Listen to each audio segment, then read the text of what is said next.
मैं एसएमसी अध्यक्ष राजेंद्र प्रसाद मीना राजकीय प्राथमिक विद्यालय नाराडांग नंबर 2 से बोल रहा हूँ। यहाँ पर विद्यालय भवन की जो स्थिति है वो इतनी दयनीय है कि बच्चों को बरसात के समय पे खड़े रहने में भी बहुत परेशानी होती है।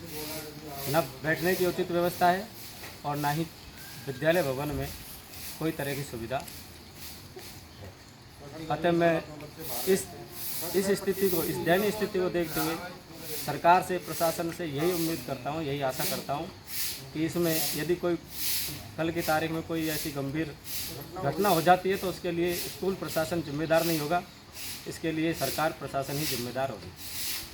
और मैं तो यही अनुरोध करता हूँ सरकार प्रशासन से कि इसको यदि अति शीघ्र कार्रवाई नहीं की गई तो कोई दुर्घटना हो गई तो उसमें हम गाँव के लोगों के द्वारा और स्थानीय ग्रामीणों के द्वारा जो ये सूचना दी गई है इसको उसमें अग्रेसित करें। कितने कमरों की समस्या है? 4 कमरों की। और बोल 4 कमरे हैं, 2 बरामदे। इनकी मरम्मत के लिए हमने कई बार प्रशासन को भी लिखित में आदेश दे रखे, लेकिन अभी तक इस पर कोई कानूनी कार्रवाई नहीं हुई।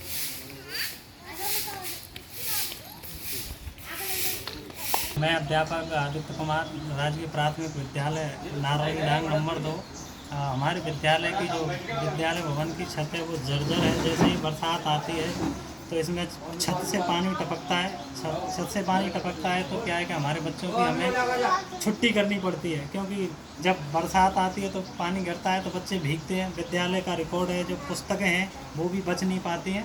दरी पट्टियाँ हैं, फर्श हैं बच्चों के बैठने के लिए, जो भी सारे भीग जाते हैं। और हमारे 2 कमरे हैं और इसमें एक में कार्यालय संचालित है और जैसे इसमें जो जैसे रूम वगैरह कितने रूम है, कितनी जैसे उसमें उचित व्यवस्था नहीं है, कितनी क्लास चल रही है? 5 क्लास है। इसमें 5 क्लास है। बैठने के लिए कितनी व्यवस्था है? बैठने की उचित व्यवस्था नहीं है। इसमें 2 ही रूम है। इसमें एक में कार्यालय संचालित हो रहा है और एक में ABL कक्ष है, उनमें भी सामान है। और बरामदे में 5 क्लास। जैसे मौसम खराब होता है तो जैसे बिजली कड़कती है तो छत भी हलती है क्या?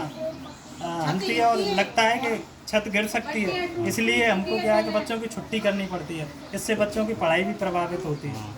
तो पीछे हमारा जो रसोई घर है, बरसात आती तो वो भी भीगता है, जहाँ अपन खाना बनाते हैं। तो खाना खिलाने के लिए भी उचित व्यवस्था नहीं है, इसलिए हमने पहले भी जैसे बरसात के मौसम में यहाँ कीड़े जैसे पीछे साइड कचरा हो रहा है तो जैसे जंगली जानवरों की समस्या होती होगी। कीड़ों की संभावना रहती है, निकल सकते हैं यहाँ। हाँ, तो ऐसे कई बार यहाँ जैसे सांप वगैरह निकल आए हैं। हाँ, 1-2 बार निकल भी आए कीड़े, तो निकलते रहते हैं। तो बरसात का ये तो भय तो है ही है। हाँ, छोटे छोटे बच्चे हैं तो कई तरह के खतरे हैं यहाँ पे। और सरकार प्रशासन इस पर ध्यान नहीं दे रही बिल्कुल। कितनी बार उच्च अधिकारियों को